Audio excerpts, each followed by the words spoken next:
YouTube, what is happening? Your homeboy Richie Quello is back for another Richie Reruns video for all of y'all today, and it looks like we actually got ourselves another Nintendo Direct. It's more like a Nintendo Direct Mini, and it looks like they got a little something called Nintendo Treehouse. I do not know about that, but I know for sure that we've got small games that are coming up. For example, we got the upcoming Paper Mario, we've got the new Bakugan, and I know that it sounds like I'm spoiling myself, but that's because I actually missed out because I had an appointment earlier today, so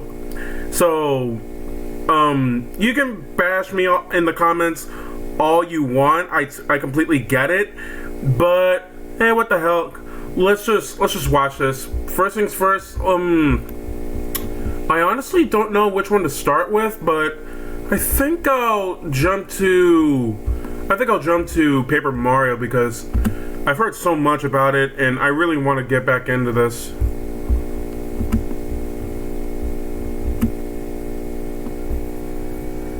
Hello, and welcome to Nintendo Treehouse Live. Thank you so much for joining us today, and before we get started, I'd just like to acknowledge the fact that this is our first time doing this remotely, so I'd like to ask for your patience and understanding as we sort of work through all of this. Obviously, there are some technical limitations, but we're all working very hard to bring you the best stream we possibly can.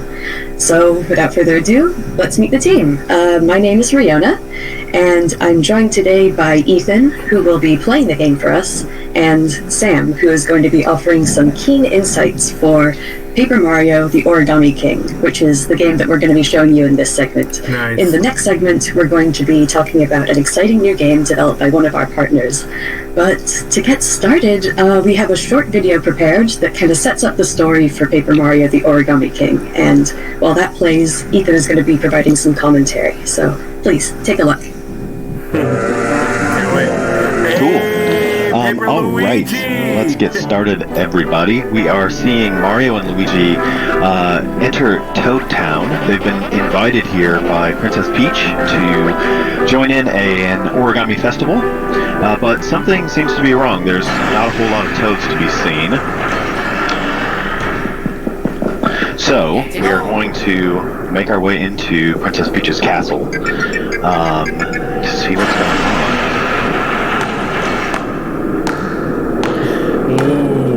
So Mario's meeting Princess Peach, familiar friend, but seems to be in a slightly folded fashion. Something seems to be off about her as well. Let's see how their conversation goes.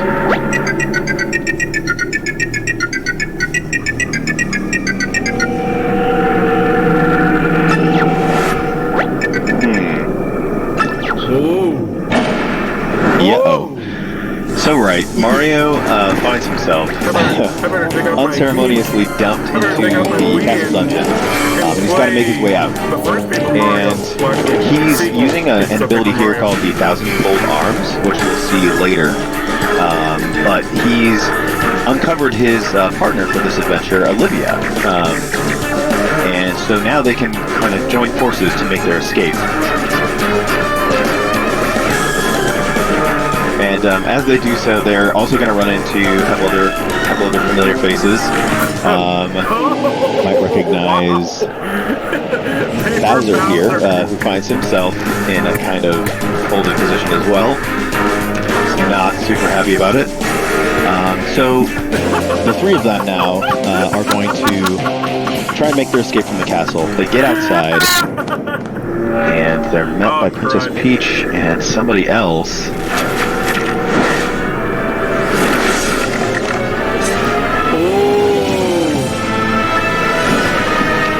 That's right. It is none other than King Ollie, the Origami King himself, who also happens to be Olivia's brother. And he's unveiling his plan to take over this paper-crafted kingdom by turning everything into origami. And he's starting by wrapping up Princess Peach's castle in these 5 gigantic paper streamers, ripping it from its foundations.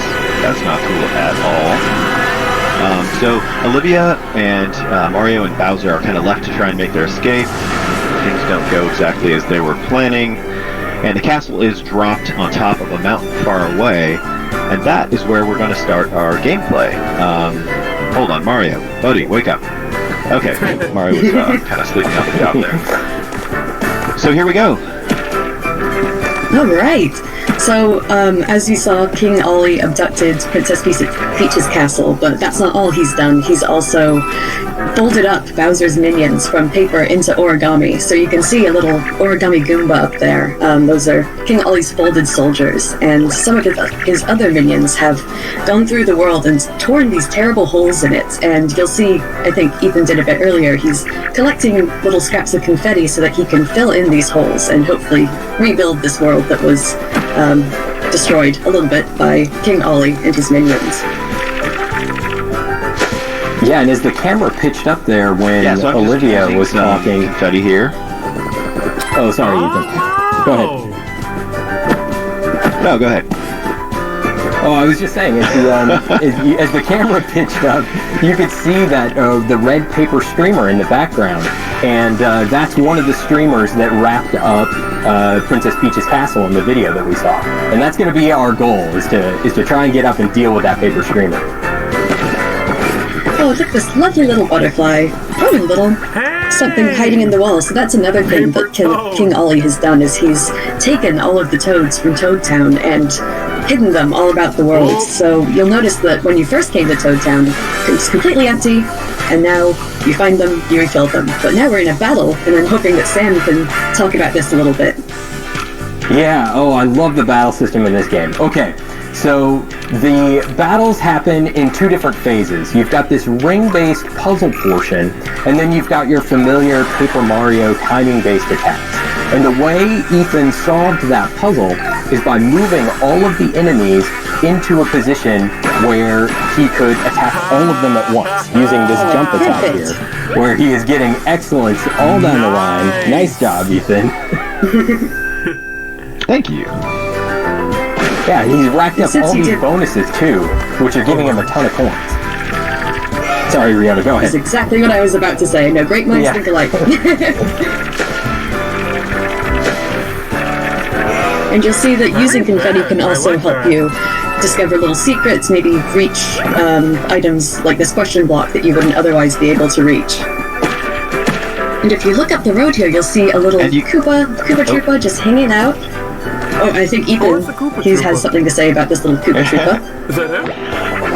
I was just actually going to say, so you folks can notice that, like, as I'm using confetti to fill in holes, you'll see I also will need to gather more, and so you get it from a bunch of different sources, and you've got a little confetti bag icon in the top left of your screen, and you'll see that refill and change colors, go back to green as you gather more confetti. So you're kind of using it and then needing to find more, and it's kind of a fun cycle to go back and forth on. Definitely. Yeah, it's a lot of fun. What I was going to say about the Koopa Troopas is that they are paper like Mario, so it's a kind of like paper versus origami sort of situation in this game. And another exciting battle. Sam, why don't you tell us what Ethan's going to do here?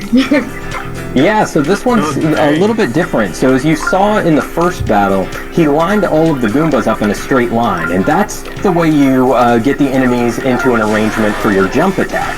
But for a hammer attack, you want to arrange them in this kind of 2x2 formation, like the Shy Guys are right here. And when you solve the puzzle portion of the ring system of the battle, you get a 1.5 times damage boost. So it's really helpful for getting through these battles quickly and racking up those bonuses at the end. Nice work, Ethan. Thanks, guys. Is actually not good to know Making it look so easy. Good support and my buddies watching me here. I love that little pose, that little flourish that Mario does when you get an excellent on the last enemy in the line. Yeah. He mugs for the camera a little bit. So we're going to go down here and see what those Koopa Troopas were getting all flustered about. And here they are.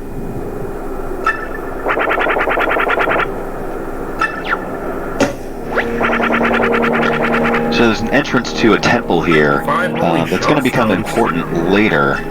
And currently there is an origami shy guy who is causing some kind of trouble over there. So we are being asked to go take a look and probably solve some trouble with our hammer. As we are wont to do. That's the way you solve a lot of problems in this game, it turns out. Yeah. Good one. Ooh, this looks like a tricky one. Yeah. Yeah, Olivia's given you a helpful hint here about using, you can use coins to extend the timer for the ring puzzle. And I think you might need to heed her advice, because this one's a little more complicated. I'm going to add some coins on, and I'm going to take a look here where I should move these guys. That doesn't look right. Yeah, so in the other battles that we've seen up until this point, you've seen Ethan choose one of the concentric rings and rotate it. But in order to solve this puzzle, you're going to need to do something else also, which is you can choose one of the diameter lines of the ring and slide all of the enemies along that line. Ethan is also showing off something else here, where you can pay the toads in the audience to cheer for you, and they'll have various different positive effects. Like there, you saw them toss Mario some health. They actually solved a portion of the ring puzzle for Mario and helped Ethan out there. They also tossed some junk at the enemies, doing a little bit of damage. Alright, and as you find more toads throughout, playing the game, hidden in the world, you'll see that the stands start to get more and more full, and you get more toads, obviously. They say really hilarious things while you're fighting, and actually the things that they'll do to help you, it gets better the more you have, so there is definitely an incentive to find lots of toads, even if you're not a completionist like me. You know what? I hate saying this, but I'm gonna spit this out anyway. I'm really so not we've a fan of RPG and stuff done away like with the shy guy here, and RPG. now we're getting a little more info about what's going on. We're gonna have to collect the rest of these shell stones if we want to get entrance into this temple. So that's gonna be kind of our next goal. While we're down here, though, I had spotted something kind of suspicious looking up on top of these stands, so I'm gonna check it out. So there's these cracked rocks here. I'm gonna hit with my hammer, and we're gonna reveal one of these magic circles that we saw earlier that's going to let us use the 1,000-fold arms again. And I'm using motion control right now to extend my arms and then find a spot I can interact with and then whack the wall here. Sometimes you end up, peeling away a piece of the paper landscape. But the 1,000-fold arms are really fun to use. You use them in specific spots like that. We might just see them later on in our gameplay as well. Oh, I can't leave that coin. I gotta go get it. Please don't. Thank you, Ethan. Coins are important. Yeah, coins you can do so many things with. Actually, I'm going to talk a little bit about one of my favorite things, which has to do with this toad. So this toad is actually going to run back to Toad Town and open an accessory shop. And you can buy from him, or it, all sorts of different accessories. Maybe Sam, can you talk a bit about accessories and how they can help out Mario? Yeah, we'll actually get an opportunity to see some of those in action a little bit later, but the accessories are so useful. They have all kinds of different effects. One of the accessories that we'll be seeing is called Guard Plus, which helps Mario. So in the timing-based portion of the battle, not only do you have to have good timing for your attacks, but you also have to have good timing in order to block attacks from enemies and reduce the amount of damage that you're taking. And some of the accessories can help you do that.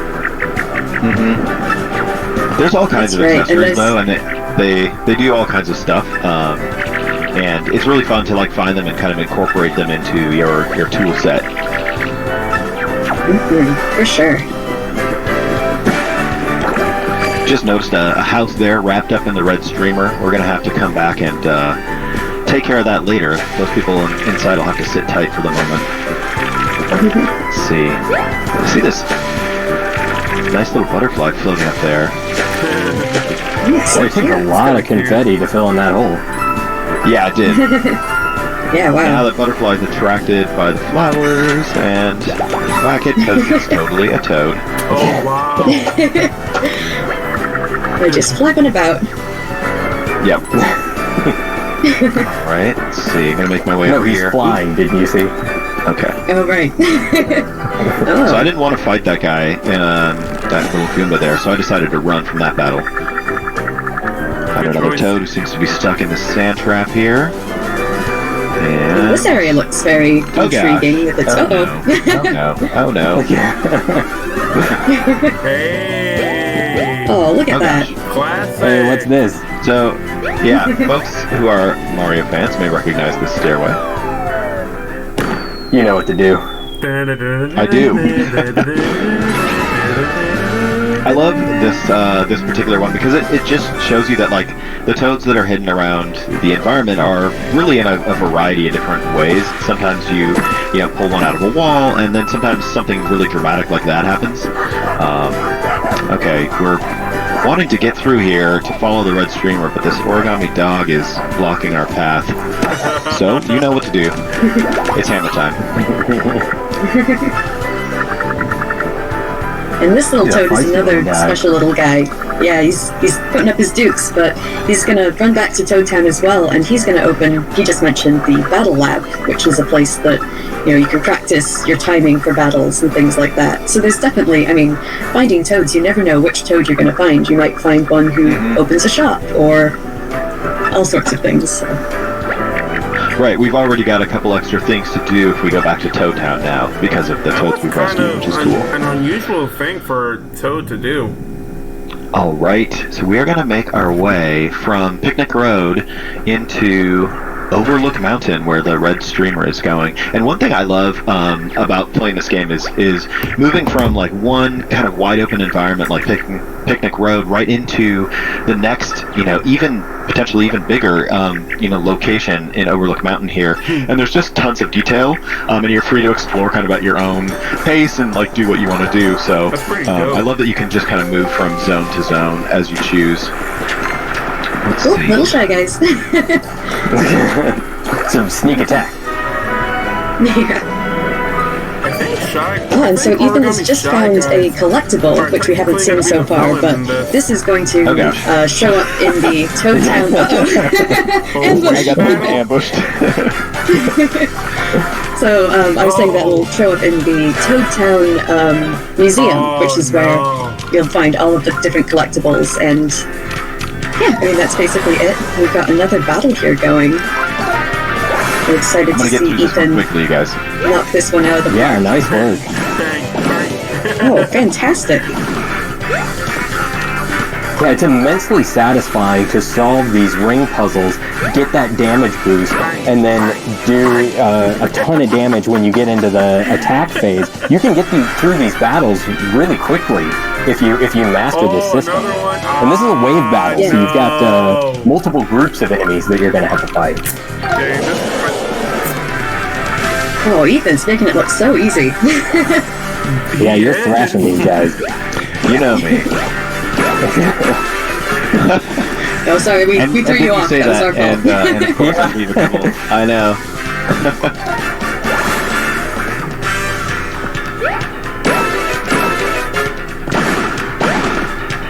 One of the things I really love is seeing the little comments that the toads in the stands have, because some of them are just so hilarious that it's almost distracting, honestly.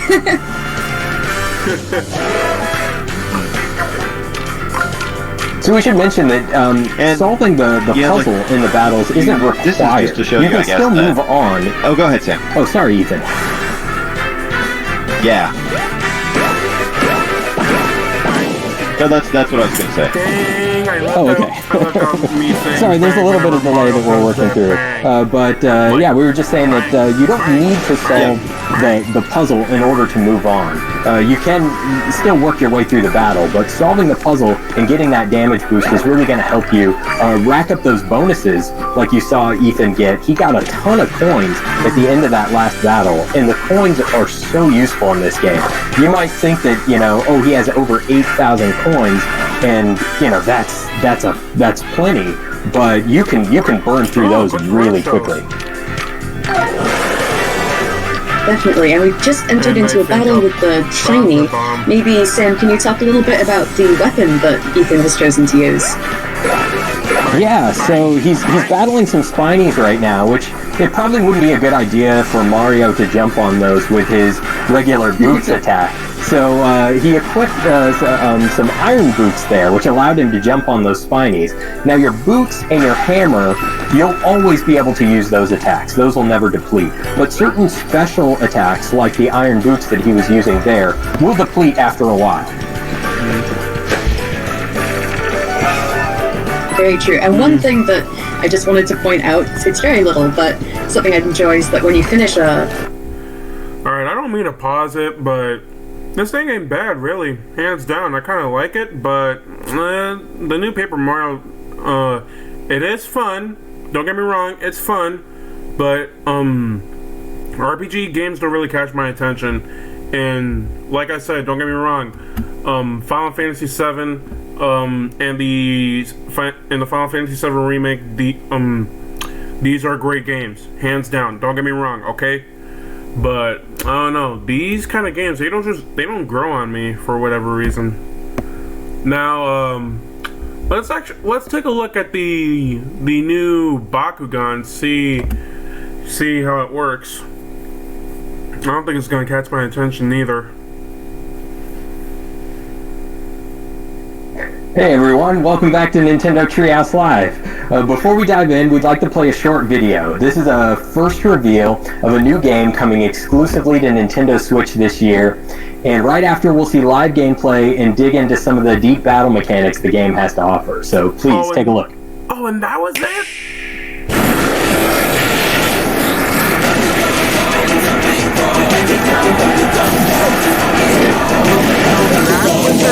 That they were about to reveal?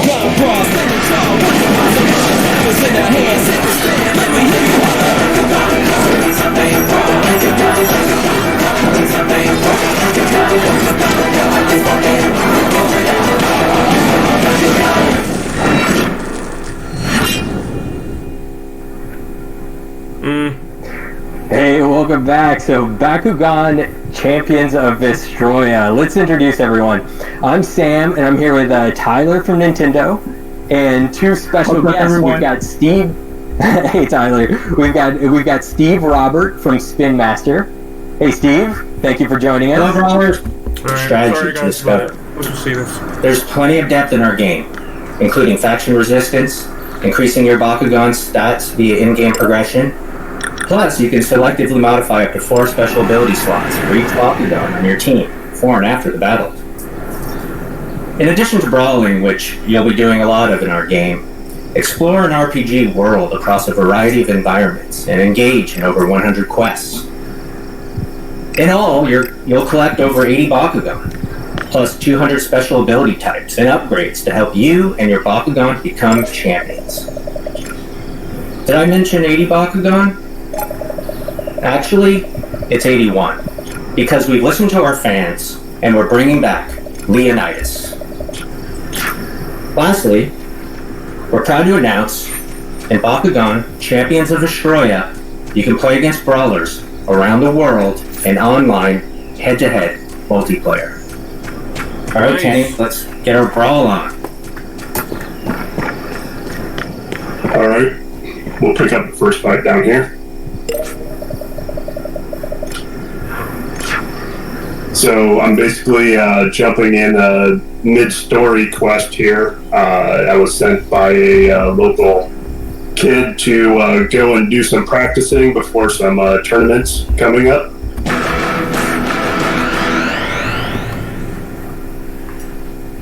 Well, I guess before I exit out, I can see how the battle works. Alright, the battle's beginning.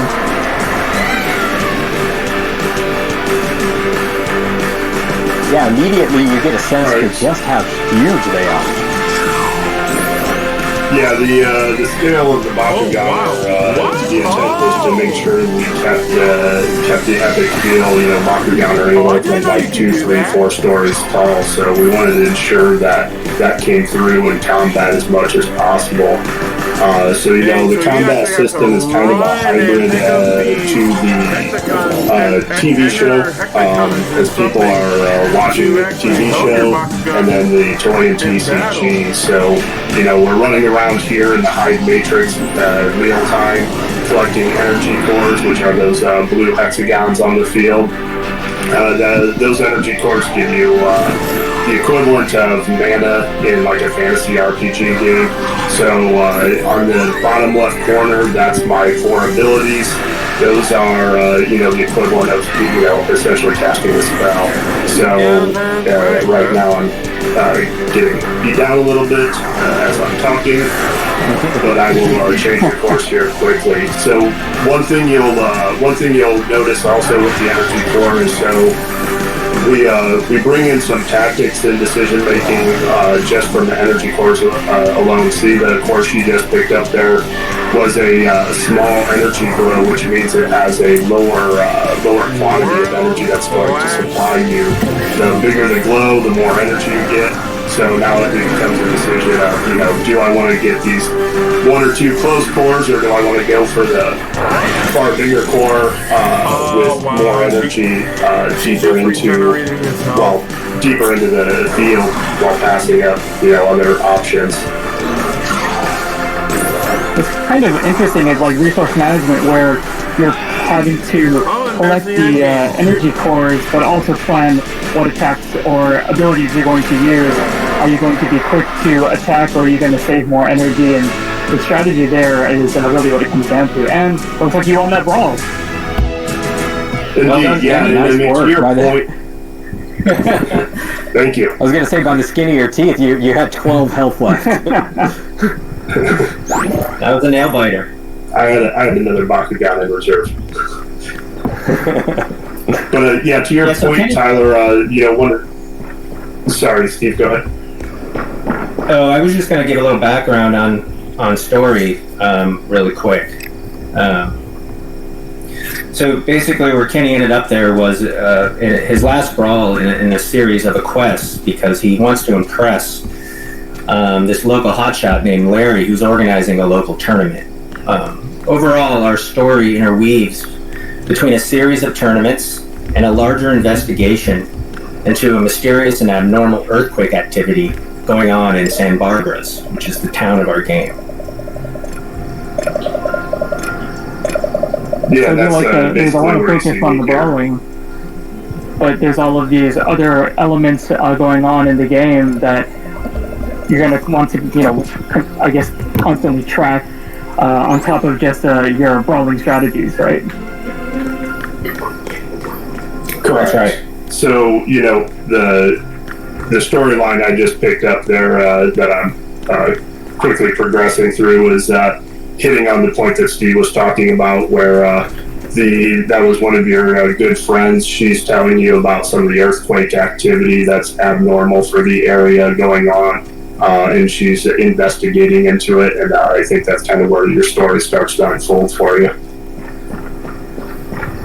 So now I'm just kind of taking back my poster pieces that I had found for Larry. Oh, got one more quick thing to do for Larry. Pick up an item he lost here at the lake. But returning back to the combat, there's let me get him up here so that we all can see him. You're going into combat with a team of 3 Bakugan, and once you collect up to 3, that's where a lot of the strategy is going to come into play between your Bakugan and your 4 abilities that you assign to the Bakugan, which we'll get into a little bit more here in a few minutes.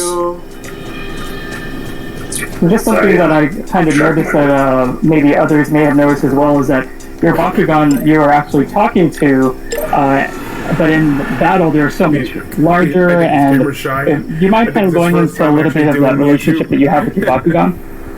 Alright. Yeah, absolutely. So, Bakugan are sentient beings in the universe. So, what you actually also might have noticed is that the Bakugan appears slightly different, not just smaller, but a little bit different So when Bakugan are not in battles, as they so frequently love to be in, they actually are smaller, much smaller in toy size, much like the real toy.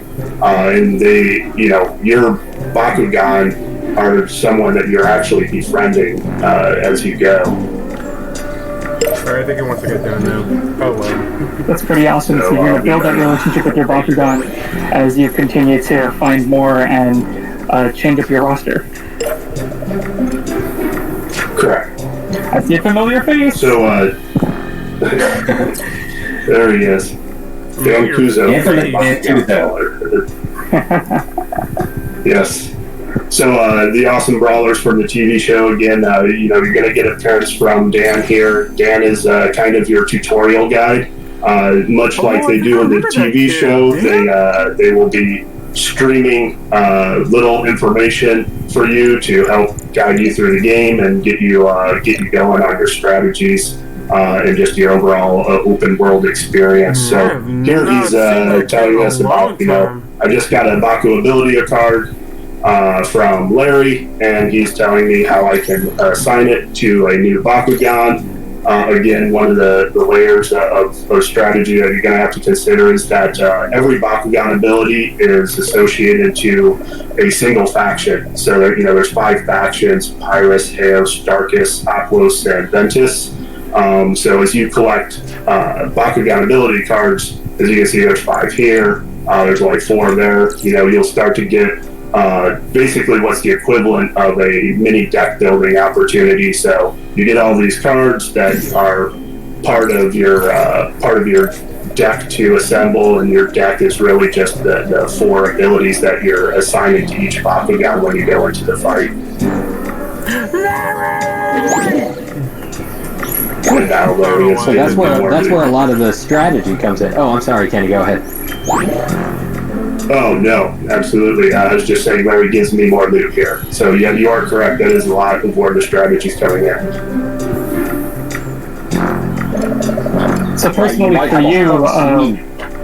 oh, go ahead, Tyler, sorry. I was just saying, personally for you, Kenny, what kind of strategies do you like to implement with your Bakugan? Are you more of a going in guns blazing head first, or a little more strategic on adding more kind of buffs or recovery? So it's a good question. The Bakugan factions actually kind of draw their own strategy. So again, leveraging as much as we can from the TCG and bringing that experience into the game. I think I've known the story of all this now, so I guess it shouldn't be a problem. I'll be back with my next video, alright? See you guys in a bit.